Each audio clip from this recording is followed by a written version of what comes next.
The scariest noise any car guy could hear. The sound of your very expensive engine knocking. And after tearing down the old engine, figuring out what went wrong, it's now time to rebuild. And jumping straight into it, the first thing we need to do is measure out all the components for our new block. And after thoroughly measuring out our new crank, we can now start messing with bearing clearances. This is the very time-consuming part when it comes to blueprinting and assembling an engine, making sure every journal is perfect within spec, at least for what I want to see in the engine. Once we get it all measured out, it's very simple. We throw the bearings in, lubricate everything, torque it all down, and we have a short block. Now, this process might sound quite easy on paper. This whole process took me a day and a half of measuring, checking, and final assembly. But once I found the clearance I was happy with, we were then able to start buttoning up for final assembly.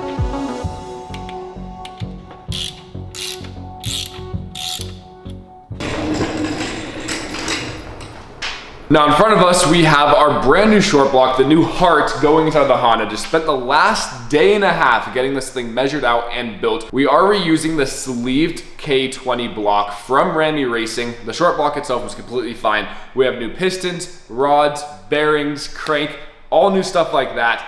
But now let's go ahead and get this short block built into a long block, meaning get our head torqued down, all of the accessories, get the oil pan, oil pump, get it timed, get this engine ready to throw into here. And now we're at the finish line to get this long block in the car, currently putting on the head and getting it torqued down, getting it timed, and now we're ready to throw it back in. Now we can go ahead and get this mated up with our trans, get the clutch flywheel placed on here, get it mated together, and for the first time in several months, get it dropped into the car. And there we have it. The new engine is finally bolted back into the Honda. Now we get to do all the fun stuff of plumbing everything up, starting underneath the car, have it up on the quick jacks, gonna connect our drive line, our axles, stuff like that. But also I've had sitting in the corner for 6 months now. These are FCS's front forks. Such a nice, like tubular, I guess you could call it, piece. This is where the axle goes through. Should make removing the axle and track and stuff just that much easier, plus it looks baller. So we're gonna go ahead and get under the car, address all of that, get everything bolted up back there, and then we can start dressing this up, getting the wiring put in, intake manifold, exhaust manifold, and pretty soon here, this will be a functioning car again. Now, thankfully, when I built this car from scratch, I built this with accessibility in mind, ditching everything I do not need, as this is a race car, so putting this car back together is quite quick.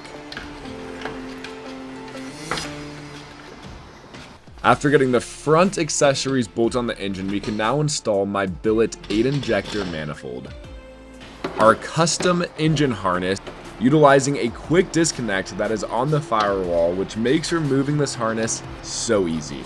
And while we have access, gonna go ahead and fill up our PPG transmission using Motool's 75-140 gear oil. And with all of that done, we can now install our exhaust manifold, custom made for my boys as Strayed Fabrication. Now this is how you know you have a ginormous turbo in the car. One, it is the size of my head, but take a look at this. 31.2 pounds.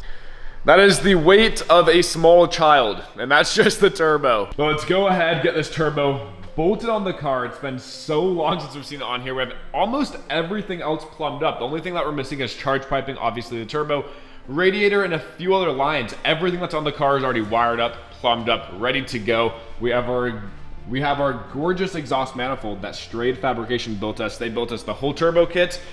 It looks incredible. I cannot wait to see this turbo back in the car. It has been months since I've seen this car put together, and I'm super excited to see the Honda next to the 720, both of these running. And just like that, we are ready for our first startup. Now, unfortunately, we can't do it tonight as I'm waiting on oil, but we have the trans fluid all full. I do need to go pick up some distilled water tomorrow to fill up the radiator. Now, the reason I am using distilled water is on the racetrack, you're technically actually not supposed to use coolant as it's very slippery when in case, let's say, I blow something up and I spill coolant all over the track. It is a huge pain and it takes a long time to get the track cleaned up. So if you do run water, there's really like no cleanup involved. So that is why we are running distilled water. My oil should show up tomorrow. Very, very hopeful on that. But this is such a crazy view for me.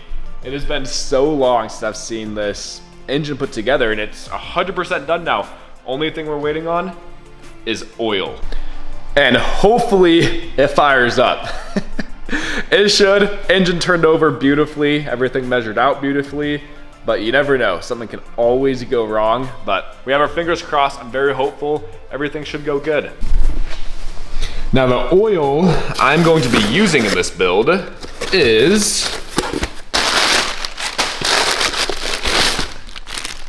Pen Grade 20W50. Now I've been a Valvoline guy for a very long time, but I've been kind of switching over to Pen Grade recently. Nothing wrong with Valvoline, but I've seen a lot of people have very good luck with this Pen Grade stuff. So this is gonna be the oil of choice in the car. Now unfortunately, this oil is green. The Valvoline I was using, the synthetic Valvoline, was blue. It matched the car better. So if I ever had an oil leak, it just looked like the car was sweating. Now, if I have an oil leak, it's just gonna be this weird green. But it's a very good oil. I did buy enough oil to do 3 oil changes. The only downside with this oil is, at least where I live, I can't get this stuff anywhere near me. So I have to order it in, which is kind of annoying.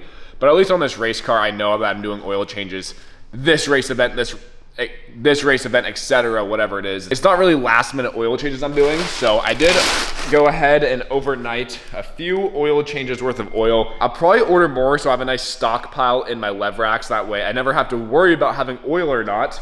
So let's go ahead, get 7 quart poured in, and distilled water poured in as well. Now for the first time in months, we can go ahead and put power back to the car, starting with our front switch.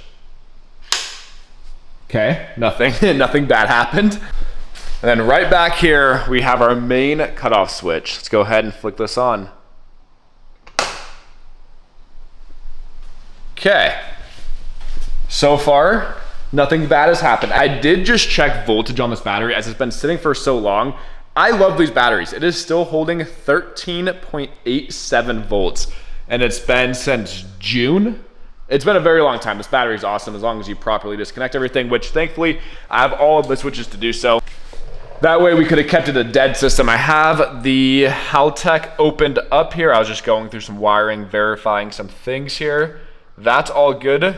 I can now plug this into my ECU, turn on the car. I believe I still should have fuel in there. There's no reason there shouldn't be fuel. And go for our startup. What we're gonna do is disengage our injectors and our coil packs, crank it over a little bit, build some oil pressure. Once we see oil pressure is being built, plug that back in and go for a startup. All right, let's hop in here. Ugh. It's been a while since I had to crawl in this. All right, our main switch.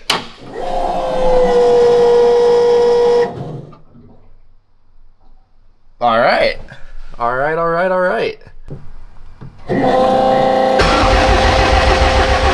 It's turning over beautifully.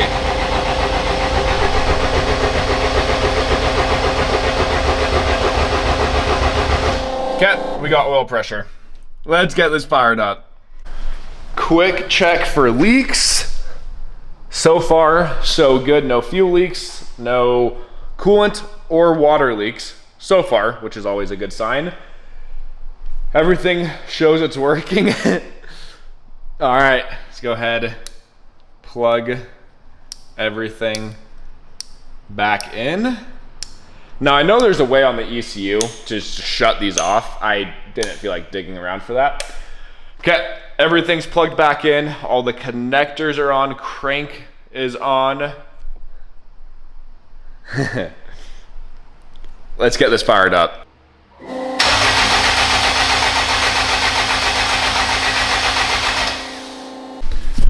Well, I think I figured out why the car is not starting. Now there's no codes thrown, which leads me to like a wiring issue. Now the only thing that got changed is I lent my buddy my map sensor, he replaced it. Even on the packaging, it says map sensor. But from the looks of the sensor, it's a pressure sensor, not a map sensor. It's a 0 to 150, which, unless I'm tripping, that's not a map sensor. So I need to find myself a map sensor to get this started. And here we go. We have a proper map sensor, a 5-bar map sensor. Let's go ahead and get this sealed up and thread it on. Oh, come on, we're so close.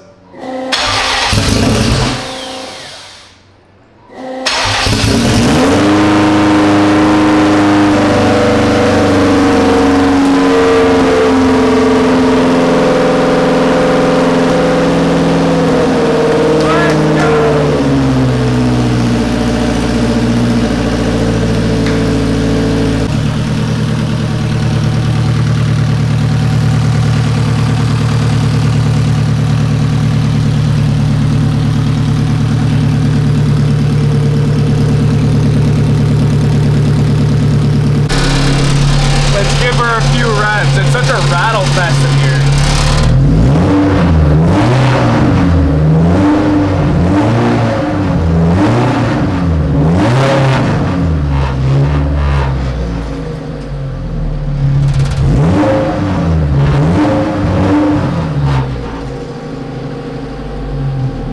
All right, we got the body back on the car. Let's go ahead, drop it down on the ground and go take it for a little spin. Now tomorrow we are tuning. That's gonna be a separate video. We're gonna tune the car and immediately jump straight into racing it, granted if everything goes good tuning.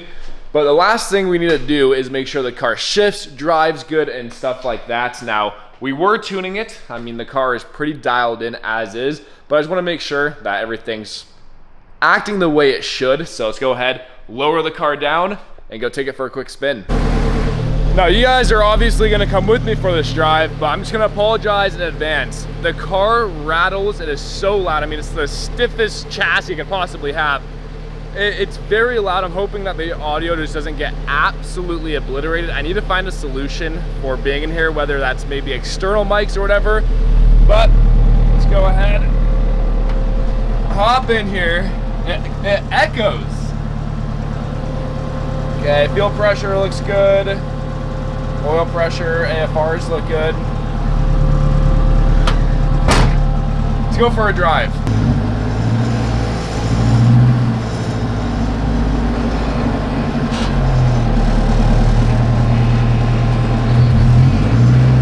Love you.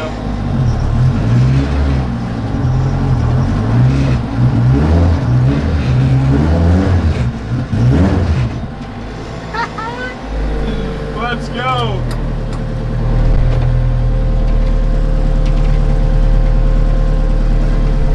So hard to one-handed, there's no power steer.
Looks good. We're ready to go tuning. Now let's crawl out of here. Take a look at the engine bay. Make sure we don't see any weird leaks. Make sure the underside is good.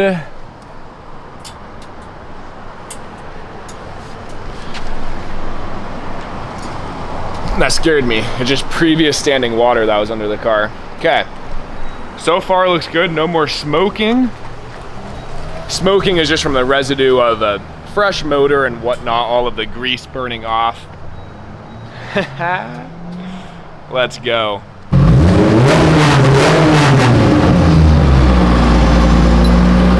Honey, we're home.